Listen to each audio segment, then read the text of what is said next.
നമ്മൾ ഓർത്തോണേ, പലപ്പോഴും നാം അറിയാതെ നമുക്ക് വേണ്ടി ഒത്തിരി പേര് ഉണർന്നിട്ടുണ്ട്. ഉണ്ടോ? അർദ്ധരാത്രി ഉണർന്നു. അതുകൊണ്ടാണ് ഞാനും നിങ്ങളും ഇന്ന് ഇവിടെ ജീവനോടെ ഇരിക്കുന്നു മറക്കരുത്. അർദ്ധരാത്രി ഉണരണം. 2010 എൻ്റെ സഭയുമായിട്ട് ബന്ധപ്പെട്ട ഒരു അപ്പച്ചന് കാലെ നിറച്ച് നീര ഗൾഫിൽ നിന്ന് വന്നാൽ ഞാൻ ഈ അങ്കിളിനോട് പറഞ്ഞു, അങ്കിളെ ഇത് വെച്ചുകൊണ്ടിരിക്കരുത്. അന്ന് ഞാൻ നിർബന്ധിച്ച് ഇദ്ദേഹത്തെ കൂടെ കൂട്ടി വെളുപ്പിനെ ഞാൻ അദ്ദേഹത്തെ കൊണ്ട് തിരുവല്ല ഒരു ലാബിൽ കൊണ്ടുപോയി ടെസ്റ്റ് ചെയ്യുക. ഞാൻ പറഞ്ഞു, ഇന്ന ടെസ്റ്റുകൾ ചെയ്തിട്ട് നമുക്ക് ഡോക്ടറെ കാണാം. നമ്മുടെ അറിവും പരിചയവും ഒക്കെ വെച്ച് നമുക്ക് ഇന്ന റീനൽ ഫങ്ഷൻ ചെയ്യണം, ലിവർ ഫങ്ഷൻ ചെയ്യണം, കൊളസ്ട്രോൾ എല്ലാം ഡീറ്റെയിൽ ചെയ്യണം, അത് ചെയ്യണം, ഇത് ചെയ്യണം, HbA1c ചെയ്യണം, എനിക്കറിയാമെന്നെല്ലാം പറഞ്ഞു. അങ്ങനെ നല്ലൊരു റെപ്യൂട്ടഡോ ലാബിൽ പോയി ചെയ്യാൻ പോവുക. ചെയ്ത് കഴിഞ്ഞപ്പം പുള്ളിക്കാരൻ എന്നോട് പറഞ്ഞു, മോൻ എന്നെയും കൊണ്ട് വന്നതല്ലേ, കുഞ്ഞും നോക്കാൻ പറഞ്ഞു. 2010 ഇന്നേക്ക് എത്ര വർഷം മുമ്പ്? 14 വർഷം മുമ്പ്. അപ്പം ഞാനും നോക്കി. ഞങ്ങൾ രണ്ടും കൂടെ ഞാൻ വൈകിട്ട് അദ്ദേഹത്തിന് റിസൾട്ട് മേടിച്ചപ്പോൾ എനിക്ക് ചുമ്മാ പുള്ളി പറഞ്ഞതിന് നോക്കിയാൽ, പക്ഷെ നോക്കിയപ്പോൾ അപകടകരമായ ഒരു ബ്ലഡിൻ്റെ കൗണ്ട് എനിക്ക് കൂടുതല. വയസ്സെന്ന് 14 വർഷം മുമ്പാണ്. പ്രത്യാശ ഉണ്ടെനിക്ക്, ധൈര്യം ഉണ്ടെനിക്ക്, ഞാൻ അങ്ങനൊന്നും പേടിക്കത്തൊന്നുമില്ല. എന്നാലും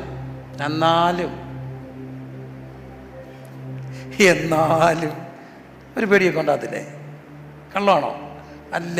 നമുക്ക് പ്രത്യാശ ഉണ്ടെന്നുള്ള വേറെ സത്യം, ധൈര്യം ഉണ്ടെന്നുള്ള സത്യം. എന്നാലും ഒരു പേടി തോന്നില്ലേ? എന്നാൽ ഞാൻ ഇതാരും പറഞ്ഞില്ല. ഞാൻ മറ്റൊരാളെയും കൊണ്ട് വീണ്ടും എറണാകുളത്ത്, നമ്മുടെ പണി ഇതാ, ഇങ്ങനെ ആൾക്കാരെയൊക്കെ കൊണ്ടുപോകുക. അങ്ങനെ എറണാകുളത്ത് ഒരു ഹോസ്പിറ്റലിൽ ഒരു സീനിയർ ഡോക്ടറെ കാണിക്കാൻ പോയി. അദ്ദേഹത്തെ കാണിച്ചുകൊണ്ടിരിക്കുക ഇറങ്ങുമ്പോൾ ഞാൻ ഡോക്ടർ പറഞ്ഞു, സാർ എൻ്റെ കയ്യിൽ ഒരു റിപ്പോർട്ടുണ്ട്, ഒന്ന് നോക്കാം. പുള്ളി എന്നോട് അപ്പോൾ ഒരു ഫ്രണ്ട്ഷിപ്പ് ഉണ്ടായി. അദ്ദേഹം നോക്കിയിട്ട് എന്നോട് ചോദിച്ചു, നിൻ്റെ ഏജ് എത്ര? ഞാൻ പറഞ്ഞു, അന്നത്തെ എൻ്റെ ഏജ് പറഞ്ഞു. ഇന്നത്തേനെക്കാട്ടും 14 വർഷം മുമ്പാണ്. പുള്ളി എന്നെ കുറച്ച് നേരം നോക്കിയിട്ട് പറഞ്ഞു, നീ ഉടനെ തന്നെ സ്കാൻ ചെയ്യണം. ഞാൻ പറഞ്ഞു, സാറ് ചെയ്യിക്കാമല്ല, സാറിൻ്റെ അപ്പോയിൻമെൻറ്റ് കിട്ടാൻ പാടാ. അല്ല, എനിക്ക് നിന്നോടൊരു താല്പര്യം തോന്നുന്നു, ഞാൻ തന്നെ ചെയ്യാം. അങ്ങനെ എല്ലാ സ്കാനിങ്ങിനെല്ലാം ഡേറ്റ് എടുത്തിട്ട് ഞാൻ അവിടെ പോയി ഇരിക്കുക. ആരോടും പറയാൻ പോയില്ല. ഞങ്ങളുടെ ഈ ഉപദേശന്മാരുടെ ഒരു സ്വകാര്യ നൊമ്പരമുണ്ട് കുഞ്ഞേ, ഭയങ്കര നൊമ്പരമാണ്. സത്യത്തിൽ അതൊരു വലിയ പ്രതിസന്ധിയുമാണ്. വിശ്വാസികൾക്ക് പ്രയാസം വന്ന ആരോട് പറയും? പാസ്റ്ററോട് പറയും. പാസ്റ്റർക്ക് പ്രയാസം വന്ന ആരോട് പറയണം? ദൈവത്തോടല്ലേ? എന്നാൽ നിങ്ങൾക്കും ഒന്ന് പറഞ്ഞാൽ പോരെ. ഇത് പാസ്റ്റർക്ക് വന്ന ദൈവത്തോട് പറഞ്ഞോളൂ. ചേച്ചി, സത്യമായിച്ചി ആരോടെ പറയാനൊക്കത്തുള്ളൂ? സെക്രട്ടറിയെ വിളിച്ച് പറയാനൊക്കൂ? നിങ്ങളും ഭാര്യയും കൂടെ പിണക്കുണ്ടായും പാർഷയെ കുറച്ച് ദിവസമായിട്ട് അവളിച്ചിരി ഇടങ്കേടാ, പാർഷം നടപെട്ടണേ. ഞാനും ഭാര്യയും കൂടെ വഴക്കുണ്ടായ സെക്രട്ടറിയോട് പറയാനൊക്കൂ? ഒക്കത്തില്ല. എൻ്റെ അനുഭവത്തിൽ നിന്ന് പറഞ്ഞേക്കരുത്. ഒരു ഉപദേശി 8ൻ്റെ പണി കിട്ടും അവരോടെങ്ങാനും പറഞ്ഞെങ്കിൽ. 8ൻ്റെ പണി എന്ന് പറഞ്ഞാൽ അറിയാടാ മോനെ സാമേ, മിസ്റ്റർ കോട്ടയം അല്ല മിസ്റ്റർ പത്തനംതിട്ട, നിനക്കറിയാം? എന്തുവാ 8ൻ്റെ പണി എന്ന് പറഞ്ഞാൽ എന്തുവാ? 3ൻ്റെ പണിയാണ് ഇങ്ങനെ ഇറങ്ങി വരാം, 4ൻ്റെ പണിയാണ് നീ ഇതുവഴി ഇറങ്ങി വരും, 5ൻ്റെ പണിയാണ് നീ ഇതുവഴി ഇറങ്ങി വരും, നീ 8ൻ്റെ പണിയാണ് ഇതുവഴി ഇറങ്ങി വരും. നീ ജീവിതത്തിൽ ഇറങ്ങി വരാത്ത പണിയുടെ പേരാ എന്ത്? അതിക്ക് മനസ്സിലായോ? 8ൻ്റെ പണി കിട്ടുമെന്ന് പറഞ്ഞാൽ അതിനകത്തോടെ ഇതുവഴി എന്ത് ചെയ്യത്തില്ല? ഇറങ്ങി വരത്തില്ല. അതാണ് 8ൻ്റെ പണി കുരുക്കിക്കളയും. അപ്പം എൻ്റെ പൊന്നെ പറയാമോ? ഇല്ല. ആരോട് പറയും? വലിയ സ്വകാര്യ സങ്കട. കാരണം പല പാസ്റ്റേഴ്സിനും നല്ല ഹൃദയം തുറന്ന് പറയാനൊക്കുന്ന ഫ്രണ്ട്ഷിപ്പ് കുറവാണ്. ഇതൊരു വലിയ ലാക്ക. എൻ്റെ ഒരു ആഗ്രഹമാണ്, പ്രാർത്ഥനയാണ്, എല്ലാ ദൈവദാസന്മാർക്കും നല്ല സുഹൃത്തുക്കൾ ഉണ്ടാക്കണം. മനസ്സിലാക്കുന്ന സുഹൃത്ത് ബന്ധങ്ങൾ. എന്തിനാ? പങ്കുവയ്ക്കാൻ സുഹൃത്തുക്കളില്ലാത്തവർ അവരാണ് പാസ്റ്റർമാർ.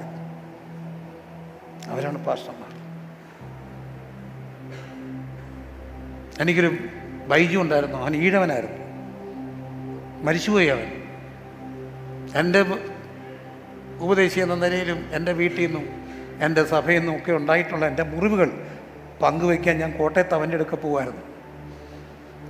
എൻ്റെ ഈഴവൻ കേട്ടിട്ട് എന്നോട് പറയായിരുന്നു, സാരമില്ലടാ, ഞാനും പ്രാർത്ഥിക്കാം. അവനെന്തോ പ്രാർത്ഥിക്കാമെന്ന് എനിക്കറിയത്തില്ല, എന്നാലും അവനോട് പറയും, നീ സങ്കടപ്പെടല്ലടാ, ഞാൻ പ്രാർത്ഥിക്കാം. അതാണ് that is A lack of the pastors. ആരോട് പറയും? എനിവേ ഞാൻ ഡോക്ടറോട് പറഞ്ഞു. അപ്പോൾ ഡോക്ടർ എനിക്ക് വേണ്ടി നോക്കാമെന്ന് പറഞ്ഞു. ഡേറ്റ് എടുത്തു. പ്രിയരെ, ഞാൻ അവിടെ പോയിരിക്കുക. അപ്പോൾ എന്നെ ആലപ്പുഴയിൽ നിന്ന് ജോഷി പാസ്റ്റർ വിളിച്ചു. വെളുപ്പിന് ഒരു 7:30 മണിയായപ്പോൾ വിളിച്ചിട്ട് ചോദിച്ചു, നീ എവിടാ? ഞാൻ പറഞ്ഞു, ഞാനിങ്ങനെ. എന്നാച്ചാ? എടാ നീ എവിടാ? എന്നെ വളരെ സ്നേഹമാണ്. ഞാൻ പറഞ്ഞു, ഞാനിങ്ങനെ എറണാകുളത്താണ്. എന്താ കാര്യം? ഇന്നതാ എൻ്റെ കൊച്ചനെ 5 മണിയായപ്പം ദൈവം എന്നെ ഉണർത്തിയ പ്രിൻസിന് വേണ്ടി പ്രാർത്ഥിക്കാം. ഞാൻ ഇപ്പോഴും നിനക്ക് വേണ്ടി പ്രാർത്ഥിച്ചുകൊണ്ടിരിക്കുക. എന്നെ വിളിച്ച് പറയണേ, ഞാൻ പ്രാർത്ഥിച്ചോളാം. പ്രാർത്ഥിച്ചു. ഇച്ചിരി കഴിഞ്ഞപ്പോൾ എന്നെ ഒരു ജെയിംസ് ഷാൻ വിളിച്ചു. പ്രിൻസേ, നീ എവിടെയാ? എന്നച്ചാ, എടാ ഞാൻ ആറ്റി തുണി അലക്കാൻ പോയതാ. തുണി അവരുടെ അടുത്ത ആള് പമ്പയാറ്റി തുണി അലക്കിക്കൊണ്ടിരുന്നത് മകനോട് ദൈവം പറഞ്ഞു, തുണി അവിടെ ഇട്, നീ ആറ്റിന്ന് കയറിപ്പോ, തുണിയിട്. ഒരു കെട്ട് തുണിയുണ്ട്. പുള്ളി കഴുകിയിട്ട് വലിയ കട്ടിയുള്ള ഒലച്ച് ഭാര്യയെ കൂടെ കഷ്ടപ്പെടുത്താതെ പുള്ളി ഒലച്ചിരുന്ന് പെട്ടെന്ന് ഇട്ടിട്ട് യോധന പോകാൻ വേണ്ടി പോയതാ. നീ തുണി അവിടെ ഇട്. തുണി ഞാൻ ആറ്റിൻ്റെ അവിടെ കഴുകി കൂത്തതെല്ലാം കൂടെ കല്ലേ വെച്ചിട്ട് കയറിപ്പോന്നു. ദൈവം പറഞ്ഞാൽ ചെയ്യാതിരിക്കാനൊക്കെ എന്നാ കാര്യം? നീ പോയി പ്രിൻസിന് വേണ്ടി പ്രാർത്ഥിക്കുക. ഞാൻ പ്രാർത്ഥിച്ചുകൊണ്ടിരുന്നപ്പം ഞാനൊരു ശബ്ദം കേട്ടു, ഒരുവനേക്കാൾ ഇരുവനേറെ നല്ലതാ. ആരുണ്ട്? നോക്കിയപ്പോൾ ഞങ്ങളുടെ ഒരു സന്തോഷം എന്ന് പറഞ്ഞ സുഹൃത്തുണ്ട്, അവനുണ്ട്. അവനെ വിളിച്ചു, അവനും വന്നു. ഞങ്ങൾ രണ്ടും കൂടെ പ്രാർത്ഥിക്കുക. നിനക്ക് വേണ്ടിയാ. നീ എവിടാ? ഞാൻ പറഞ്ഞു, ഞാൻ എറണാകുളത്താണ്. ഏതായാലും ഇവർ രണ്ടും പ്രാർത്ഥിച്ചു. കർത്താവിൻ്റെ കൃപ. സ്കാനിങ് റിപ്പോർട്ടിൽ നേരെ ഓപ്പോസിറ്റ് റിസൾട്ട് വന്നു. Everything is perfect. ഇന്ന് 14 വർഷം കഴിഞ്ഞു. ഞാൻ അവിടെ ഇരുന്നപ്പോൾ ഈ ബിക്ക് വേണ്ടി ദൈവം ആരെ ഉണർത്തി? എയെ ഉണർത്തി. സീരെടുത്ത് പോയി. വീണ്ടും കോവിഡിന് തൊട്ട് മുമ്പുണ്ട വർഷം 2018, 19, 17 അപ്പം മരിച്ചു. ഒരു എൻ്റെ ഓർമ്മ വെച്ച നാൾ മുതൽ അറൗണ്ട് ഒരു 1984, 85 തൊട്ട് ന്യൂ ഇന്ത്യ ദൈവസഭയുടെ കൺവെൻഷൻ്റെ ഫുഡിൻ്റെ ചാർജ് ഞങ്ങൾക്ക് ഒരു 84 തൊട്ട്.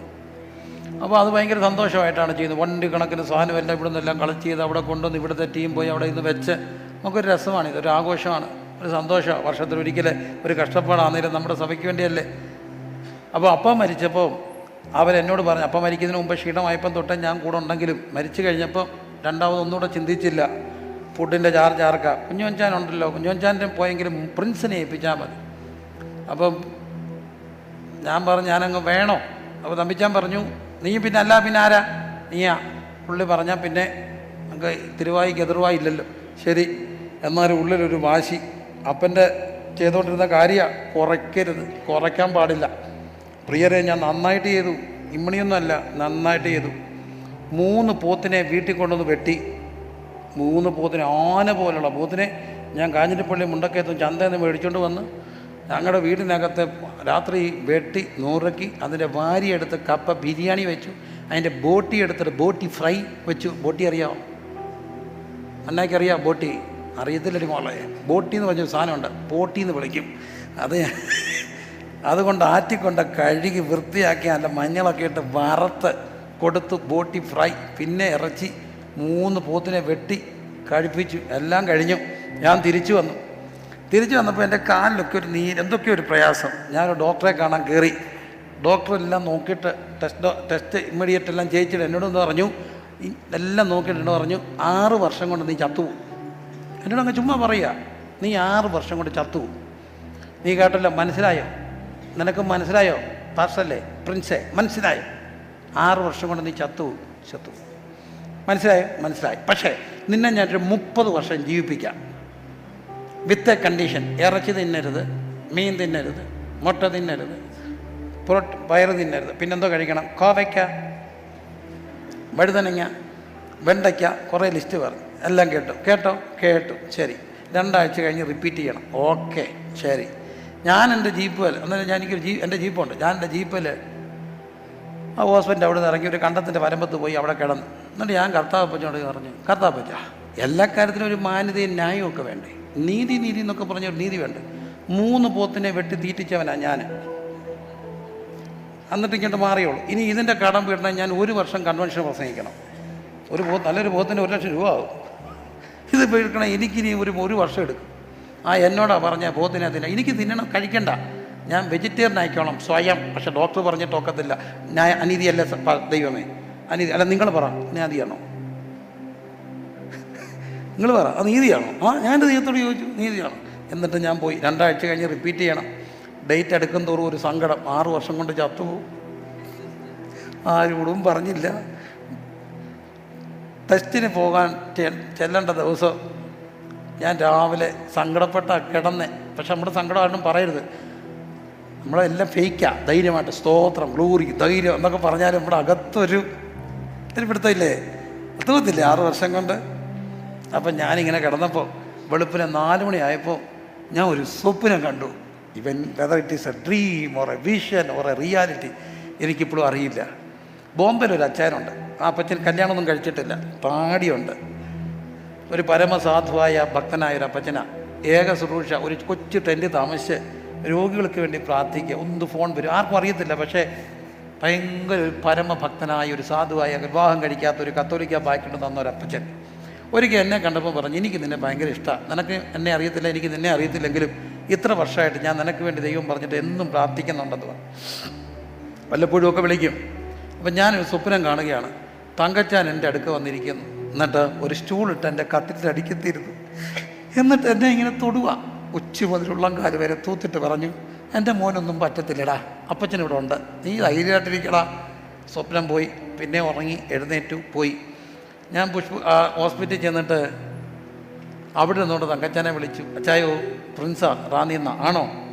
ഇത് പറയുക ഈ മനുഷ്യൻ എന്നോട് പറയുക, ഞാൻ 4 മണിക്ക് നിൻ്റെ മുറി വന്ന് പ്രാർത്ഥിച്ചായിരുന്നു. ഞാനിതിനെ മിസ്റ്ററി ആയിട്ടാണ് കാണുന്നത്. നാളെ ഇതൊരു എങ്ങനെ ഒരു theological explanation, it may be experience. Christian experiences ഉണ്ട്, ക്രിസ്ത്യൻ ഡോക്ട്രിൻസ് ഉണ്ട്. This my personal experience. ഞാൻ 4 മണിക്ക് വന്ന് പ്രാർത്ഥിച്ചു. ഒരു പക്ഷേ ആ മനുഷ്യൻ 4 മണിക്ക് അവിടെ നിന്ന് പ്രാർത്ഥിച്ചപ്പോൾ തൻ്റെ ദൂതന്മാർ എനിക്ക് വേണ്ടി വന്നായിരിക്കാം. എനിവേ, സ്കാൻ ചെയ്തപ്പോൾ അബ്സല്യൂട്ട്ലി നോ പ്രോബ്ലം. ഞാൻ ചോദിച്ചു ഡോക്ടറോട്, ഡോക്ടറെ കഴിക്കാമോ? അപ്പോൾ ഡോക്ടറിനോട് പറഞ്ഞു, കഴിക്കാമോ എന്നൊക്കെ ചോദിച്ചാൽ ഞാൻ കഴിക്കണമെന്ന് പറയത്തില്ല, വയറ് ചാടരുത്, തൂക്കം കൂടരുത്, പിന്നെ വല്ലപ്പോഴുമൊക്കെ കൊതിക്കൊക്കെ കഴിക്കാമോ മക്കളെ, തിന്നാൻ വേണ്ടി ജീവിക്കരുത്, ജീവിക്കാൻ വേണ്ടി എന്ത് ചെയ്തോണം, കഴിച്ചോണം. ശരി സാർ, ഓക്കെ ഓക്കെ. പിന്നെ ഇതുവരെ ആ കാര്യത്തിൽ പോയിട്ടില്ല, അങ്ങനെ ഞാൻ കണ്ടിട്ടുമില്ല. അതും കഴിഞ്ഞിട്ട് ഇപ്പം വർഷം 5-6 ഈ 4 മണിക്ക് തങ്കച്ചാൻ എഴുന്നേറ്റില്ല. ഞാൻ സ്കാനിങ്ങിന് പോകുമ്പോൾ ആ അപ്പച്ചൻ പറയാം, 4 മണിക്ക് ഞാൻ നിൻ്റെ അടുക്ക വന്നു. അങ്ങനെയെങ്കിൽ ആ മനുഷ്യൻ 4 മണിയായപ്പോൾ എഴുന്നേറ്റിരുന്ന് പ്രാർത്ഥിക്കുക. ഞാൻ അറിയാതെ എത്രയോ പേർ ഈ ബിക്ക് വേണ്ടി എഴുന്നേറ്റ് സീരെടുത്ത് പോയത് കൊണ്ടാണ് ഞാനിന്നിവിടെ നിൽക്കുന്നത്. ഞാനും നിങ്ങളുമൊക്കെ ഇവിടെ നിൽക്കുന്നത് നമ്മളറിയാതെ നമുക്ക് വേണ്ടി എത്രയോ പേരെ ദൈവം ഉണർത്തി. എത്രയോ പേർ ഉണർന്ന് ആത്മമണ്ഡലത്തിൽ എവിടെയൊക്കെയോ പോയി. മറക്കരുതേ എയ്ക്ക് വേണ്ടി ബിക്ക് വേണ്ടി എഴുന്നേക്കുന്ന ഒത്തിരി ഏകളുണ്ട്. അതുകൊണ്ടാണ് ദൈവസഭ ഇന്നും നിലനിൽക്കുന്നത്. നിഗൂഢമാണ് ദൈവസഭ ഭയങ്കര നിഗൂഢമായൊരു മിസ്റ്ററിയാണ്. Church is a great mystery. It's a body of Christ, mystery, divine mystery. ദൈവത്തിൻ്റെ സഭ ഇന്നും നിലനിൽക്കുന്നത് ഇതിനകത്ത് ഇന്നും ആരും അറിയാതെ രാത്രിയിൽ ദൈവദാസിന് വേണ്ടി, സഭയ്ക്ക് വേണ്ടി ഉണർന്ന് പ്രാർത്ഥിക്കുന്ന ഒത്തിരി പേരുണ്ടെന്നുള്ളത് കൊണ്ടാണ് ദൈവസഭയെ എഴുന്നേക്കണം. എപ്പം? അർദ്ധരാത്രി എഴുന്നേക്കണം. ആർക്ക് വേണ്ടി എഴുന്നേക്കണം? ബിക്ക് വേണ്ടി എഴുന്നേക്കണം, പോകണം. സിക്ക് വേണ്ടി, നമുക്ക് ബന്ധമില്ലാത്ത എന്നാൽ നമ്മളെ ആത്മാവ് ഉണർത്തുന്ന ഒരാൾക്ക് വേണ്ടി ഉണർന്നാൻ ആഗ്രഹിക്കുന്ന ഒരു കരമുയർത്തി പ്രാർത്ഥിച്ച് ഉപവാസ പ്രാർത്ഥന. ഞാൻ നിങ്ങളുടെ മുമ്പിൽ ആത്മാർത്ഥമായ ഒരു ചലഞ്ച് വെക്കുക. എനിക്ക് മറ്റൊരാൾക്ക് വേണ്ടി ഉണരണം. എപ്പം? മറ്റൊരാൾക്ക് വേണ്ടി ഉണരണം. അങ്ങനെയുള്ളവരെല്ലാം പ്രാർത്ഥിച്ച് ഞാൻ എൻ്റെ ഒരു അനുഭവം പറയാം. ഈ ബിക്ക് വേണ്ടി എഴുന്നേറ്റ എത്രയോ ഏകളുണ്ട്. 92 വയസ്സുള്ള ഒരു അമ്മച്ചി. എനിക്ക് കോവിഡിൽ ഒത്തിരി നല്ല സൗഹൃദങ്ങൾ കിട്ടി, നല്ല ബന്ധങ്ങൾ കിട്ടി, നല്ല പെങ്ങന്മാരെ കിട്ടി, നല്ല അമ്മച്ചിമാരെ കിട്ടി, നല്ല ചേട്ടന്മാരെ കിട്ടി, നല്ല അപ്പച്ചന്മാരെ കിട്ടി. അതിൽ നമ്മളങ്ങനെ പരമദാരിദ്ര്യത്തിലൊന്നുമല്ല, തെറ്റിദ്ധരിക്കുകയും വേണ്ട. എന്നാൽ ഈ മനുഷ്യർക്കെല്ലാം ഈ അപ്സ് ആൻഡ് ഡൗൺസ് ഉണ്ടാവും. ചിലപ്പം കൈ പൈസ കാണും, ചിലപ്പോൾ പൈസ കാണത്തില്ല. അത് വലിയ തെറ്റുമൊന്നുമല്ല. എപ്പോഴും കൈ പൈസ കാണാതിരിക്കുന്നതാണ് നല്ലതും. എപ്പോഴും കാണില്ലേ, കാരണം എന്നാലേ നമ്മൾ വിലയൊക്കെ അറിയത്തുള്ളൂ. എപ്പോഴും വേണമെന്നില്ല, ഞെരുക്കങ്ങൾ ഉണ്ടാകും, സ്വാഭാവികം. അതല്ല, അതൊക്കെയാണ് ലൈഫ് എന്നൊക്കെ പറയും. അപ്പോൾ എൻ്റെ കുഞ്ഞ് എന്നെ കോളേജിൽ വിടണം. അപ്പോൾ ഞാൻ ഉച്ചയ്ക്ക് വന്നിട്ട് 4 മണിയായപ്പോൾ എവിടുന്നോ വന്ന് ക്ഷീണിച്ചൊരു 1/2 മണിക്കൂർ കിടന്നിട്ട് എനിക്ക് പൗർഷനിൽ പോകണം. പിറ്റേ ദിവസം ഞാനെങ്ങാണ്ട് പോയാൽ പിന്നെ 2-3 ദിവസം കഴിഞ്ഞേ വരത്തുള്ളൂ. പിന്നെ ഞാൻ 1 മാസത്തേക്ക് ഞാൻ ബിസിയാണ്. അപ്പോൾ എൻ്റെ വൈഫ് എന്നെ ഉറക്കത്തെ വിളിച്ചിട്ട് പറഞ്ഞു, അച്ഛാ 1 മാസത്തേക്ക് അച്ഛൻ ഇനി ഇല്ല. ഞാൻ ഡയറി നോക്കി. അപ്പോൾ ഇന്ന് പോയിട്ട് രാത്രി നമ്മൾ പോയാൽ കുഞ്ഞിൻ്റെ കോളേജിൽ പോയി അഡ്മിഷൻ എടുക്കാം, അതിൻ്റെ കാര്യങ്ങൾ സംസാരിക്കണം. അപ്പം പോയില്ല പിന്നെ ആരാ പോകുന്നത്? ഇന്ന് പോകണം. അപ്പം പോകണം. അവിടെ പോയി അഡ്വാൻസ് കൊടുത്ത് സീറ്റ് ബുക്ക് ചെയ്ത് കാര്യങ്ങൾ എല്ലാം പറഞ്ഞു വെച്ചേക്കുക. പക്ഷെ പറഞ്ഞിട്ട് കാര്യമില്ല, പോകണമല്ലേ. ഞാൻ പറഞ്ഞു പോകണം, പക്ഷെ ഇന്ന് പോകണം. ഇന്ന് പോകണേ എങ്ങനെ പൈസ? അല്ല ഞാനും ചോദിച്ചു എങ്ങനെ പൈസ? എൻ്റെ പൈസ ഇപ്പം ഇല്ലല്ലോടി. ആണോ? ആ സാരമില്ല, അഡ്മിഷനൊക്കെ അല്ലേ, അതൊക്കെ നടക്കും. യഹോവ ഈരേ. ഞാൻ ഉറങ്ങി. ഞാൻ പോയി പൗർഷി ഇരിക്കുമ്പോൾ ഇഷ്ടം പോലെ മിസ് കോള്. ഫോൺ എടുത്ത് നോക്കിയപ്പോൾ ചർച്ചയിൽ നിന്ന് വിളിച്ചിരിക്കുന്നു, എൻ്റെ കുഞ്ഞ് സൗകര്യങ്ങൾ വിളിച്ചിരിക്കുന്നു. എന്നാ കാര്യം? ഒരമ്മച്ചി എന്നെ കാണാൻ ആഗ്രഹിക്കുന്നു. അമ്മച്ചി 92 വയസ്സുള്ളൊരു അമ്മച്ചിയാണ്. അവരുടെ ഫാമിലി ഒരു ഞാൻ മനസ്സിലാക്കുന്ന ഒരു ബ്രാഹ്മൺ ബാക്ക്ഗ്രൗണ്ടിൽ നിന്നൊക്കെ രക്ഷിക്കപ്പെട്ട ഒരു മർത്തോമ സഭയിലൂടെ വന്ന മർത്തോമക്കാരായ ഒരു കുടുംബമാണ്. ഞാൻ ആ അമ്മച്ചിയുടെ അടുത്ത് ചെന്ന്, എന്നെ അമ്മച്ചി പാസ്റ്റർ മോൻ പാസ്സായോ? പാസ്സായി. അത് ഞാൻ അറിഞ്ഞു. ഞാൻ ചോദിച്ചപ്പം തിരക്കിപ്പോൾ അറിഞ്ഞു. അവന് അഡ്മിഷൻ എടുത്തോ? ഇല്ല മച്ചി, പോകണം. പക്ഷേ അഡ്മിഷൻ എടുക്കണം, പൈസയെല്ലാം ഞാനാ തരുന്നേ, പൈസ മേടിക്കണം. ഞാൻ പറഞ്ഞു വേണ്ട, നമ്മൾക്കൊരു അന്തസ്സില്ലേ, വേണ്ട അമ്മച്ചി, അതൊന്നും സാരമില്ല അമ്മച്ചി, അതൊക്കെ നടക്കും. അങ്ങനല്ല, എൻ്റെ നിർബന്ധമാണ് മോനെ, അമ്മച്ചിയുടെ ആഗ്രഹം. നീ എന്നെ ഒരിക്കലെങ്കിലും അമ്മച്ചി എന്ന് വിളിച്ചിട്ടുണ്ടെങ്കിൽ അതെൻ്റെ ഒരു ആഗ്രഹം. അമ്മച്ചി തന്നു, അടച്ചു. ഈ അടുത്തിടയ്ക്ക് അമ്മച്ചി എന്നെ വിളിച്ചപ്പം പറയുക, എനിക്കിപ്പോൾ ഒറ്റ ആഗ്രഹമുള്ള മോനെ, ഇനി മരിച്ചാൽ വലിയ പ്രശ്നമൊന്നുമില്ല, വയസ്സൊക്കെ ഇല്ലേ, പക്ഷേ എൻ്റെ ഒരു പ്രശ്നം, ഞാൻ ദൈവത്തോട് പറയുന്നത് എനിക്കൊരു 2 വർഷം കൂടെ എങ്കിലും തരണം. ഞാൻ ചോദിച്ചു അതെന്തിനാ അമ്മച്ചി 2 വർഷം? അമ്മച്ചി ഒത്തിരി നാളിരിക്കട്ടെ. അല്ല അങ്ങനല്ല മോനെ, 2 വർഷത്തെ ആഗ്രഹമുണ്ട്, കുറച്ച് നാൾ. ഞാനിപ്പം മരിച്ച എൻ്റെ അച്ഛൻ്റെ ഭർത്താവിൻ്റെ പെൻഷൻ കൊണ്ടാണ് ഞാൻ മോനെ പഠിപ്പിക്കുന്നത്. പക്ഷെ ഞാൻ മരിച്ചാൽ പിന്നെ പെൻഷൻ കിട്ടത്തില്ല. അപ്പം ഞാൻ ജീവിച്ചിരുന്നാലേ അവൻ്റെ പഠിത്തം പൂർത്തീകരിക്കണ്ടേ? അതിനുവേണ്ടി ഞാൻ ദൈവത്തോട് ആയുസ് ചോദിച്ചുകൊണ്ടിരിക്കുക. ആരുമല്ലാത്ത ഒരമ്മച്ചി എൻ്റെ കുഞ്ഞിനെ പഠിപ്പിക്കാൻ 2 വർഷത്തെ ആയുസ്സൂടെ തമ്പുരാനോട് ചോദിക്കുമ്പോൾ ഈ ബിക്ക് വേണ്ടി എത്രയോ എകൾ എഴുന്നേറ്റത് കൊണ്ടാണ് ഞാനിന്ന് ഇവിടെ നിൽക്കുന്നേ. നാം അറിയാതെ എത്രയോ ആൾക്കാരെ ദൈവം നമുക്ക് വേണ്ടി എഴുന്നേൽപ്പിച്ചു. അങ്ങനെയെങ്കിൽ ഈ ഉപവാസ പ്രാർത്ഥന ചോദിക്കട്ടെ, അവരന് വേണ്ടി ഉണരാൻ ആഗ്രഹമുള്ളവരെല്ലാം പ്രാർത്ഥിച്ച് അവരന് വേണ്ടി ഉണരാൻ. നമ്മൾ പല കാര്യങ്ങളും ചിന്തിച്ചു. അവരന് വേണ്ടി ഉണരാൻ ആഗ്രഹമുള്ളവരെല്ലാം കർത്താവിൻ്റെ സന്ധിയിൽ ഒന്ന് കരമുയർത്തി പ്രാർത്ഥിച്ച്, എനിക്ക് അവരന് വേണ്ടി ഉണരണം, എന്നെ ഉണർത്തണം കർത്താവേ. എപ്പോൾ ഉണർത്തണം? അർദ്ധരാത്രി ഉണർത്തണം. പ്രാർത്ഥിക്കണേ, ഗൗരവമായി പ്രാർത്ഥിക്കണം പ്രിയരെ. ഉണരാൻ ആഗ്രഹിച്ച തമ്പുരാൻ ഉണർത്തും. ഞാൻ പറഞ്ഞില്ലേ, ജീവിതയാത്രയിൽ പലപ്പോഴും ഈ എളിവൻ ഒറ്റയ്ക്കായിരുന്നു. ഏറെ പ്രതിസന്ധികളിലൂടെ ഞാൻ എൻ്റെ യൗവനകാലത്ത് ഒറ്റയ്ക്ക് കടന്നു പോയിട്ടുണ്ട്. എല്ലാ പ്രതിസന്ധികളെയും ഒറ്റയ്ക്ക് ഞാൻ തരണം ചെയ്തവനാണ് എന്ന് പറഞ്ഞാൽ അതൊരു അതിശക്തിയല്ല, എല്ലാവരും ഉള്ളപ്പം പോലും. പക്ഷെ അന്ന് പ്രശ്നമൊക്കെ വരുമ്പോൾ ഞാൻ ചെയ്യുന്നൊരു കാര്യം ഉണ്ടായിരുന്നു. ഞാൻ എൻ്റെ കട്ടിൽ കാലെ കെട്ടിയിടുമായിരുന്നു. എൻ്റെ കാല് കട്ടിലെ കെട്ടിയിടുമായിരുന്നു. എന്നിട്ട് ഉറങ്ങും. കാല് കട്ടിലെ കെട്ടിയിട്ടാൽ എന്തോ പറ്റും? ഉറക്കത്തിൽ അങ്ങോട്ട് തിരിയുമ്പോഴും തിരിയുമ്പോഴും കാല് വലിക്കും. കാല് വലിക്കുമ്പം തന്നെ എന്തു ചെയ്യും? ഉണരും.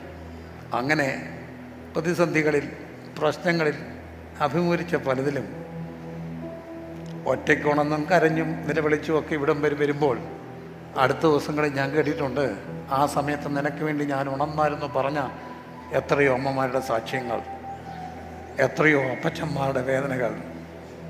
ഈ രാത്രി സഭയോട് ദൈവം ചോദിക്കുക, അവരന് വേണ്ടി ഉണരാൻ എനിക്ക് ആഗ്രഹമുണ്ട് കർത്താവേ.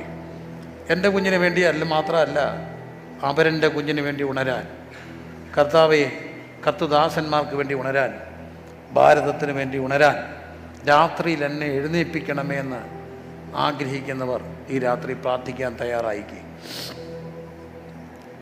അവരിന് വേണ്ടി അർദ്ധരാത്രി ഉണരുക. അങ്ങനെയുള്ളവരാണ് ഇന്നും ഓർക്കപ്പെടേണ്ടത്. വേദപുസ്തകത്തിലെ ഏറ്റവും നല്ലൊരു വ്യക്തിത്വങ്ങളിൽ ഒന്നായിട്ട് ഞാൻ കാണുന്ന ഒരാളാണ് മറിയം. തൻ്റെ ഉദരം ശ്രീയേശുനാഥന് പരിശുദ്ധാത്മാവിന് ഗർഭവതിയാകാൻ വിട്ടുകൊടുത്ത ഒരമ്മ. എന്തുകൊണ്ടായിരിക്കണം അങ്ങനെ ഒരു സംഭവം അമ്മയിലൂടെ ദൈവം പുറത്ത് കൊണ്ടുവന്നേ? ശ്രദ്ധിച്ചാൽ കാണാം, മറിയം ഒരു കാര്യം പറയുന്നുണ്ട്. ദൂതൻ വന്ന് പറയുമ്പോൾ, ഇതാ ഞാൻ കർത്താവിൻ്റെ ദാസി, അങ്ങയുടെ വാക്ക് പോലെ എനിക്ക് ഭവിക്കട്ടെ. ഇതാ ഞാൻ കർത്താവിൻ്റെ ദാസി, അങ്ങയുടെ വാക്ക് പോലെ എനിക്ക് ഭവിക്കട്ടെ. ചെറിയൊരു കാര്യമല്ല അത്. കാരണം അത് ലൂക്കായിലാണ് രേഖപ്പെടുത്തിയിരിക്കുന്നത്. ലൂക്കോസ് അത് പറയുന്നത്, ഇതാ ഞാൻ കർത്താവിൻ്റെ ദാസി, അങ്ങയുടെ വാക്ക് പോലെ എനിക്ക് ഭവിക്കട്ടെ. അപ്പോൾ കർത്താവ് ദൂതൻ പറയുന്നൊരു കാര്യമുണ്ട്. നിൻ്റെ ചാർച്ചക്കാരത്തി എലിസബെത്തും എന്ത് ചെയ്തു?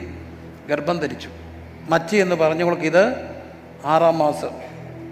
അപ്പോൾ മറിയ എഴുന്നേറ്റ് യഹൂദ പട്ടണത്തിൽ കണ്ടോ ബന്ധപ്പെട്ട് എന്ന് സെക്കരിയാവിൻ്റെ വീട്ടിലെത്തി എലിസബെത്തിനെ വന്ദിച്ചു. എത്ര? ലൂക്കോസ് 1:39 വന്ദിച്ചു. ഇനി ഞാൻ കണ്ടൊരു പ്രത്യേകത മറിയത്തിൽ, മറിയം 56-ാമത്തെ വാക്യത്തിൽ കാണാം. അവരുടെ പാട്ടൊക്കെ ഉണ്ട് അവിടെ. 56-ാം വാക്യം 1-ന്റെ മറിയ ഏകദേശം എത്ര മാസം? 3 മാസം അവളോടുകൂടെ പാർത്തിട്ട് വീട്ടിലേക്ക് എന്ത് ചെയ്തു? മടങ്ങി. മറിയം 3 മാസം അവിടെ പാർക്കുമ്പോൾ എലിസബെത്തിന് 6 മാസമെന്നാണ് ദൂതൻ പറഞ്ഞു. അപ്പോൾ 6 + 3 എത്രയായി? 9ആയി. 9-ാം മാസം പ്രസവത്തിൻ്റെ മാസമാണ് ആണല്ലോ അമ്മമാരെ. 9 മാസം തികയുമ്പോഴാണ് എന്ത് നടക്കുക? പ്രസവം. അങ്ങനെയാണെങ്കിൽ മറിയം തൻ്റെ ഗർഭത്തിൻ്റെ പ്രാരംഭ സമയം ഏത് സ്ത്രീക്കും ബുദ്ധിമുട്ടുണ്ടാകുന്ന സമയമാണ്. സ്വാഭാവികമായും പ്രയാസങ്ങളൊക്കെ ഉണ്ടാകുന്ന സമയം. ആ സമയത്ത് പോലും വൃദ്ധയായ ഒത്തിരി പ്രായം ചെന്ന ഈ എലിസബെത്തിന് വേണ്ടി തൻ്റെ കുഞ്ഞിനെ വയറ്റിയിട്ടുകൊണ്ട് 3 മാസം ചെലവഴിച്ചു മറിയം. ആർക്ക് വേണ്ടി? എലിസബെത്തിന് വേണ്ടി. ഇന്നും ഓർക്കപ്പെടാൻ തുടങ്ങും മറിയം. ഞാൻ ഒന്നുകൂടെ പറയട്ടെ, ആദരിക്കപ്പെടണം. ആരാധനയും ആദരവും രണ്ടാണ്. പക്ഷെ മറിയം 3 മാസം ആർക്ക് വേണ്ടി കൊടുത്തു? എലിസബെത്തിന് വേണ്ടി കൊടുത്തു. നമ്മൾ ഈ മരിക്കുന്നതിന് മുമ്പ് ഒരു ആഴ്ചയെങ്കിലും ഒരാൾക്ക് വേണ്ടി, നമുക്ക് വേണ്ടി അല്ലാതെ ജീവിക്കണം. എന്തൊരു സന്തോഷമാണെന്നറിയാം. നമുക്ക് വേണ്ടി അല്ലാതെ ഒരാഴ്ച ജീവിച്ചു വയ്ക്കുക. ഒരാളുടെ കൂടെ ആശുപത്രി നിൽക്കുക. ആരാത്? ജോലിയല്ല, നമ്മുടെ സഭയിലുള്ള ഒരാളാ, അല്ലെ ചർച്ചക്കാരാ, അല്ലെ ബന്ധുക്കളാ, അല്ലെ കൂട്ടുകാരാ, നമ്മുടെ സഹവിശ്വാസിയാ. 1 മാസം അവരുടെ കൂടെ ആശുപത്രി ചെയ്യുന്നു. നമ്മൾ ആ 100 ദിവസം ആർക്ക് വേണ്ടിയാണ് ജീവിച്ചേ? നമുക്ക് വേണ്ടിയാണോ? അവർക്ക് വേണ്ടിയാണോ? അവർക്ക് വേണ്ടി ജീവിക്കുക. മരിക്കുമ്പോൾ എന്തൊരു സന്തോഷമായിരിക്കും എന്നറിയാം. നമുക്ക് എന്താ കാര്യം? അവരുടെ ജീവിതമൊക്കെ പുണ്യപ്പെട്ടതായിരിക്കും. ഞാൻ ഒരാൾക്ക് വേണ്ടിയെങ്കിലും ജീവിച്ചിട്ടുണ്ട്. 100 ദിവസത്തോളം എൻ്റെ പെങ്ങൾ ആശുപത്രി കിടന്നു. ഏറ്റവും അവസാനത്തെ ദിവസങ്ങളിൽ വല്ലാതെ ശരീരം പൊട്ടി വ്രണമായി വല്ലാത്ത ദുരന്തത്തിലാണ്. കാണാൻ പ്രയാസമായിരുന്നു. പക്ഷേ എൻ്റെ കൂടെ ഉണ്ടായിരുന്ന ഒരു എൻജിനീയറിംഗ് പഠിച്ചുകൊണ്ടിരുന്ന സാം, ആ 100 ദിവസത്തിൽ പല ദിവസവും ഞാനില്ലാഞ്ഞപ്പോൾ അവർക്ക് വേണ്ടി നിന്നത് അവനാ. മുഴുവൻ ദിവസങ്ങളിലെ മിക്കവാറും ദിവസങ്ങളിൽ അവരിന് വേണ്ടി കുറേ ദിവസം നിൽക്കാനൊത്ത, കൊടുത്താനൊത്ത ജീവിതം പുണ്യമാണ്. എൻ്റെ ഒരു ചോദ്യം മുമ്പേ ഞാൻ ചോദിച്ചു, അർദ്ധരാത്രി എഴുന്നേറ്റോന്ന്. എനിക്ക് വേണ്ടി അല്ലാതെ ഒരാഴ്ച മറ്റൊരാൾക്ക് വേണ്ടി ഞാൻ ജീവിച്ചിട്ടുണ്ടെന്ന്. നേഴ്സ് ജോലി ചെയ്യുന്നതിൻ്റെ കാര്യമല്ല ഞാൻ ചോദിച്ചത്, അത് ശമ്പളത്തിൻ്റെ ഭാഗം അല്ല. ഒരാഴ്ച ഈ ആയുസിൽ ഞാൻ ഒരാൾക്ക് വേണ്ടി, മറ്റൊരാൾക്ക് വേണ്ടി ഞാൻ ജീവിച്ചു എന്ന് ബോധ്യമുള്ളവരൊന്ന് കൈവക്കാവും. സ്വന്തം അപ്പന് വേണ്ടിയാ ഞാൻ ചോദിക്കുന്നത്, അപ്പനും അമ്മയല്ല. അത് സ്വാഭാവികമല്ലേ, ധർമ്മമല്ലേ, കടമയല്ലേ. എൻ്റെ ബന്ധമല്ലാത്ത ഒരാൾക്ക് വേണ്ടി ഞാൻ ഒരാഴ്ചയെങ്കിലും ജീവിച്ചിട്ടുണ്ട്. കൈവക്കാവും. ശരിക്കും അന്നോട്ട് ഞാൻ പറഞ്ഞിട്ടേ മനസ്സിലാക്കിയിട്ടേ കൈവക്കാവും. എൻ്റെ ആരുമല്ലാത്ത, എന്നാൽ രക്തബന്ധമല്ലാത്ത ഒരാൾക്ക് വേണ്ടി ഞാൻ ജീവിച്ചു എന്ന് ഓർമ്മയുള്ളവരൊന്ന് കൈവക്കുകയും. ദൈവം അനുഗ്രഹിക്കട്ടെ. ദൈവം അനുഗ്രഹിക്കും. ഒരാഴ്ച ഒരാൾക്ക് വേണ്ടി ജീവിച്ചു. എന്തൊരു ഭാഗ്യത്. മറിയം എത്ര മാസമാണ് ജീവിച്ചേ? 90 ദിവസം. 90 ദിവസം മറ്റൊരാൾക്ക് വേണ്ടി ജീവിച്ച മറിയം ഇന്നും ഓർക്കപ്പെടുകയാണ്. സാർത്ഥതയുടെ മണിമുകുടമാണ് ഇന്നത്തെ ലോകം. നമുക്ക് മറ്റൊരാൾക്ക് വേണ്ടി ഒരു ദിവസം എഴുന്നേറ്റ് പ്രാർത്ഥിക്കാനൊക്കൂ? മറ്റൊരാൾക്ക് വേണ്ടി ഒരു ദിവസം എഴുന്നേറ്റ് പ്രാർത്ഥിക്കാനൊക്കൂ? ഇങ്ങനെയുള്ള കൊച്ചു മനുഷ്യർ ഇന്നും ഉണ്ടെന്ന് മറക്കരുത്. മറ്റൊരാൾക്ക് വേണ്ടി ജീവിക്കാൻ, മറ്റൊരാൾക്ക് വേണ്ടി. നമ്മൾ ചിലതൊക്കെ ചെയ്തിട്ട് വലിയ ഭാരമായിട്ടൊക്കെ പറയുമ്പോൾ ഞാൻ ഓർക്കാറുണ്ട്, ഞാൻ എന്തുമാത്രം യാത്ര ചെയ്തു. വർഷങ്ങൾ യാത്ര ചെയ്തു. വർഷങ്ങളൊക്കെ യാത്ര ചെയ്തത് എത്രയോ വർഷങ്ങളാണ്. എളിയവരൊക്കെ അതിലൊക്കെ എന്തോ കുറവാണ്. എന്നാലും ഞാൻ ചെന്ന് താമസിക്കുന്ന വീടുകളിൽ 1 മാസമൊക്കെ ഞാൻ താമസിച്ചിട്ടുണ്ട് പണ്ടൊക്കെ. ഇപ്പോൾ അത്ര ഇല്ലെങ്കിൽ പോലും എനിക്ക് വേണ്ടി മുറി ഒഴിഞ്ഞു തരുന്നവർ, അവിടെ കിടത്തുന്നവർ, കൊണ്ട അടക്കുന്നവർ, ഡ്രസ്സ് കഴുകി കൊണ്ട് വെക്കുമ്പോൾ ആരുമല്ലാത്ത ആരോ നമുക്ക് വേണ്ടി ആകുകയല്ലേ. എത്രയോ പേര് നമുക്ക് വേണ്ടി ജീവിക്കുക, എത്രയോ പേർ നമുക്ക് വേണ്ടി ജീവിക്കുക. എനിക്കൊരു കൃഷ്ണമ്മച്ചി ഉണ്ടായിരുന്നു. കോവിഡിൽ ആ അമ്മച്ചി പോയി. 76 വയസ്സുള്ള അമ്മച്ചി, കൃഷ്ണമ്മച്ചി, അടുക്കളയിൽ പലരുടെ ജോലി ചെയ്യുക. അപ്പോൾ ഈ കൃഷ്ണമ്മച്ചി വന്നിട്ട് ഞായറാഴ്ച നേരിട്ട് കയ്യിൽ ഒരു കാണിക്ക കൊണ്ടെത്തരും. തിരുവനന്തപുരം തെക്കുള്ള അമ്മച്ചി നാട്ടിൽ വന്ന കൂലിവേലയാണ്. ഞാൻ അമ്മച്ചിയെ, എനിക്ക് ഭയങ്കര സന്തോഷമാണ്. ഒരു കൊച്ചമ്മച്ചി, 76, 77 വയസ്സുണ്ട്. ഞാൻ ഈ അമ്മച്ചിയോട് ചോദിച്ചു, അമ്മച്ചി എന്തിനാ അമ്മച്ചി പൈസ? അമ്മച്ചിക്ക് അങ്ങോട്ട് തരണ്ടേ? അല്ല മോനെ, സന്തോഷമല്ലേ. എങ്ങനെ അമ്മച്ചി പൈസ? ആഴ്ചയിൽ ഞാൻ 5-6 ദിവസം കൂലിവേലയ്ക്ക് പോകും. പിന്നെ അത് കിട്ടുന്നതുകൊണ്ടാണ്. വയ്യാത്ത ഒരു മോളുണ്ട്, അവരുടെ കുഞ്ഞുണ്ട്, അവരെയെല്ലാം ഞാനാണ് നോക്കുന്നത് ഇപ്പോഴും. അത് ഈ കൂലിവേല ചെയ്താൽ ദിവസം 500 രൂപ ഒക്കെ ശമ്പളം കിട്ടും. പിന്നെ ഞാൻ ആഴ്ചയിൽ 3-4 ദിവസം 5 മണി കഴിഞ്ഞ് ഓടി ഒന്നിൻ്റെ വീട്ടിൽ പോയി പെട്ടെന്ന് മിറ്റം തൂക്കും. 1 മണിക്കൂർ മിറ്റം തൂത്ത് ഒന്ന് വെള്ളം കോരി വെച്ച് എന്തെങ്കിലുമൊക്കെ ചെയ്യും. അവരെനിക്ക് എന്തെങ്കിലുമൊക്കെ തരും. ആഴ്ചയിൽ ഈ 5 മണി കഴിഞ്ഞ് പോകുന്നത് ഈ മോന് വേണ്ടി, മറ്റേത് പോകുന്നത് എൻ്റെ പിള്ളേർക്ക് വേണ്ടി. ആ കൃഷ്ണമ്മച്ചി കോവിഡ് മരിച്ചുപോയി. 76 വയസ്സുള്ള അമ്മച്ചി ഈ മോന് വേണ്ടി 5 മണി കഴിഞ്ഞ് ജോലി ചെയ്യാൻ പോവാ. അങ്ങനെ എത്രയോ പേർ. ഇതാണ് ദൈവരാജ്യം. This is the kingdom of God and this is the culture of the kingdom of God and this is the സംസ്കൃതി, സംസ്കാരം. ഇന്ന് രാത്രി എന്നെ കേൾക്കുന്ന പ്രിയപ്പെട്ടവരെ, അവരന് വേണ്ടി ഉണരാൻ പോയി നിൽക്കാനൊന്നും ഒത്തില്ലെങ്കിലും അവരന് വേണ്ടി ഉണരാൻ എന്നെ ഒന്ന് ഇടയാക്കണേ. അങ്ങനെ തട്ടി ഉണർത്തണേ. എന്നിട്ട് ഞാൻ തിരിഞ്ഞു മറിഞ്ഞ് കിടക്കുകയാണെങ്കിൽ സമ്മതിച്ചിരിക്കുന്ന 2 അടി കിട്ടി എന്നെ ഉണർത്തണേ. എന്തിനാ? അവന് വേണ്ടി ഉണരാൻ. ഞാൻ ഉണർന്നില്ലെങ്കിൽ ഈ ബേബി ചെന്ന് പോകത്തില്ലേ? അവൻ ഉറങ്ങാതെ കിടക്കത്തില്ലേ? സിയുടെ കയ്യിൽ അവന് കൊടുക്കാനുള്ളതെല്ലാം ഉണ്ട്. പക്ഷെ ഞാൻ ചെന്ന് ചോദിച്ചാലേ സി തരത്തുള്ളൂ. എയും സിയും തമ്മിലുള്ള ബന്ധം അതാ. ബിക്ക് വേണ്ടി പോകാൻ എ ഉണ്ടെങ്കിലേ ഒക്കത്തുള്ളൂ. അതാണ് അതിൻ്റെ അർത്ഥം. അങ്ങനെയെങ്കിൽ ഈ രാത്രി അടിവൻ ചോദിക്കുക, അങ്ങനെ ഒന്ന് പ്രാർത്ഥിക്കുന്ന ഒരു അഭിഷേകത്തെ എനിക്ക് തരണമേ എന്ന് ആത്മാർത്ഥമായി പ്രാർത്ഥിക്കുന്നവരെല്ലാം ദൈവസന്നിധിയിൽ ഒന്ന് സമർപ്പിക്കണം. അവരിന് വേണ്ടി. ഒപ്പം തന്നെ ഞാൻ ചോദിക്കുക, അവരിന് വേണ്ടി. എൻ്റെ സഭയിലെ വണ്ടി ഓടിക്കുന്ന മിക്ക മക്കളും ബിടെക് കഴിഞ്ഞവരാണ്. 5-6 എൻജിനീയേഴ്സുണ്ട് എനിക്ക്. നല്ല BS നഴ്സിംഗ് കഴിഞ്ഞ് എൻ്റെ കൂടെ 1 വർഷം ജോലി 2-3 വർഷം നിന്ന് സർവീസ് ചെയ്തവരുണ്ട്. അവരിന്ന് യൂറോപ്പിലാണ്. 10 വർഷത്തോളം രാത്രി ഇരുന്ന് പ്രാർത്ഥിച്ചവരുണ്ട്. അവരാരും നാട്ടിയില്ല. അവരെല്ലാം ദൈവം അനുഗ്രഹിച്ചു. അനുഗ്രഹത്തിൻ്റെ കണക്കുകളല്ല എനിക്ക് പറയാനുള്ളത്. എന്നാലും ഒരു കാര്യം ഞാൻ പറയാം, അവരിന് വേണ്ടി എഴുന്നേക്കാനുള്ള കൃപ എനിക്ക് തരണം. എന്നാൽ വീട്ടൊക്കെ കഴിഞ്ഞ മക്കൾ വണ്ടി ഓടിക്കുമ്പോൾ അല്ലെങ്കിൽ വാഹനം ഓടിക്കാൻ അത്യാവശ്യം ഒന്ന് ആവശ്യപ്പെട്ടപ്പോൾ എൻ്റെ കുഞ്ഞ് വണ്ടി ഓടിച്ച് നിൻ്റെ സഭ വളരണ്ടാന്ന് എൻ്റെ മുഖത്ത് നോക്കി പറഞ്ഞൊരുമുണ്ട്. എൻ്റെ കുഞ്ഞ് വണ്ടി ഓടിച്ച് നീ അങ്ങനെ വേല ചെയ്യണ്ട. അതിനല്ല ഞാൻ കുഞ്ഞിനെ വളർത്തിയത്. അതൊരു ക്വസ്റ്റ്യൻ മാർക്കാണ്. പക്ഷെ നിരുപാധികമായി കുഞ്ഞിനെ വിളിച്ചോണ്ട് പോ പാസ്റ്ററേ, ആ സഭയ്ക്ക് പ്രയോജനപ്പെട്ടെന്ന് പറയുന്ന എത്രയോ അമ്മമാരുണ്ടെന്നറിയാമോ? വിളിച്ചോണ്ട് പോ പാസ്റ്ററേ, അവൻ സഭയ്ക്ക് പ്രയോജനപ്പെട്ടെന്ന് പറയുന്ന എത്രയോ പേരുണ്ട്. ദൈവരാജ്യത്തിന് വേണ്ടി, ദൈവസഭയ്ക്ക് വേണ്ടി എന്നെ ഉണർത്തണമെന്ന് പ്രാർത്ഥിക്കാം കണ്ണടച്ച്. അങ്ങനെ പ്രാർത്ഥിക്കുന്നവരെല്ലാം ഇന്ന് നമുക്കൊരു പ്രാർത്ഥനയുടെ അഭിഷേകത്തിന് വേണ്ടി പ്രാർത്ഥിക്കാൻ പോകും. കർത്താദാസൻ പറഞ്ഞതുപോലെ ഈ പ്രാവശ്യത്തെ എൻ്റെ ഒരു പക്ഷേ ലാസ്റ്റ് സെക്ഷനാണ്. പക്ഷേ എനിക്ക് നിനക്ക് വേണ്ടി ഉണരണം, എന്നെ ഉണർത്തണം.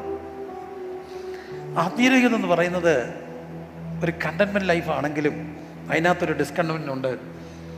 അവരുടെ വേദന അസ്വസ്ഥപ്പെടുത്തുന്നവൻ ആരോ അവൻ ഉണരും, അവരിന് വേണ്ടി ഉണരും. അവരുടെ വേദനകളിൽ അസ്വസ്ഥപ്പെടുന്നവർ അവന് വേണ്ടി ഉണരും, അവന് വേണ്ടി പോകും. എവിടെ? സിയുടെ അടുത്ത് പോകും. എന്നിട്ട് സിക്ക് വേണ്ടത് മേടിച്ചു, ബിക്ക് വേണ്ടത് സിയുടെ കയ്യിൽ നിന്ന് മേടിച്ചുകൊണ്ട് വരും. അങ്ങനെ ആഗ്രഹിക്കുന്നവർ പ്രാർത്ഥിക്കുന്നു. എനിക്കതിനുള്ളൊരു കൃപ തരണം. ഞങ്ങളതിന് ഉണരാൻ ആഗ്രഹിക്കുന്നു. എനിക്ക് വേണ്ടി മാത്രമല്ല, മറ്റൊരാൾക്ക് വേണ്ടി. ഉണർത്തണേ എന്നെ പ്രിയരെ. ഉണരാൻ ആഗ്രഹിച്ചാൽ ഉണ്ടല്ലോ, ഉണരാനുള്ള ആരോഗ്യം തരും, ഉണരാനുള്ള ഓർമ്മ തരും. ഓർമ്മയുള്ളപ്പോഴേ പ്രാർത്ഥിക്കാനൊക്കത്തുള്ളൂ. ഓർമ്മ പോയാൽ എന്നെ ഒന്ന് കണ്ണു തുറന്ന് നോക്കിയേ. ഓർമ്മ പോയാൽ പ്രാർത്ഥിക്കാനൊക്കൂ? മധ്യസ്ഥ പ്രാർത്ഥനയ്ക്ക് ഏറ്റവും വലിയ ആവശ്യം എന്താ? ഓർമ്മയാണ്. ഓർമ്മ പോകുന്നതിന് മുമ്പ് പ്രാർത്ഥിക്കണം. ഓർമ്മ പോകുന്നതിന് മുമ്പ് പ്രാർത്ഥിച്ചാൽ ഉണ്ടല്ലോ, അഥവാ നമ്മുടെ ഓർമ്മ പറഞ്ഞാലും ഓർമ്മയുടെ പുസ്തകത്തിൽ അത് കാണും. ഒരു പക്ഷെ മറവിയുടെ ലോകത്തേക്ക് നമ്മൾ പോയാലും മറക്കത്തില്ല കർത്താവ്, മറക്കത്തില്ല. മറവിയുടെ ലോകത്തേക്ക് നമ്മൾ പോയാലും കർത്താവ് അത് മറക്കില്ല, കർത്താവ് അത് മറക്കില്ല.